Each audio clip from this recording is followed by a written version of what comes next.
keyinchalik ishimiz ko'payib, mijozlarimiz kengayib bo'lgandan keyin mashinalarni ko'paytirib borganmiz. Hozirgi kunda Toshkent shahar va respublika bo'yicha 15 ga yaqin avtomobillarimiz bor. Bu 3 tonnali yuk tashuvchi mashinalardan boshlab 10 tonnaligacha. Asosiy qismi, hozirgi kunda asosiy qismi Isuzu brendiga tegishli bo'lgan mashinalar. Bu oxirgi olgan 10 tonnali Isuzu'imiz. Bu texnikamizni xarid qilganimizga 3 kun bo'ldi. Oxirgi olgan texnikamizni 10 tonnali Isuzu. Hozirgi kunda davlat organlaridan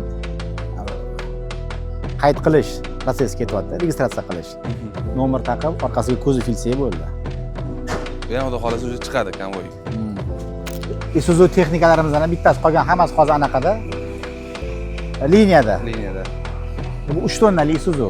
3 tonnali deymiz. Bu hozir dejurniy turibdi. Ha. Mabodo срочный вызов. Qo'shimcha zakazlar, qo'shimcha vizitlar bo'lib qolsa, yetkazib beriladi.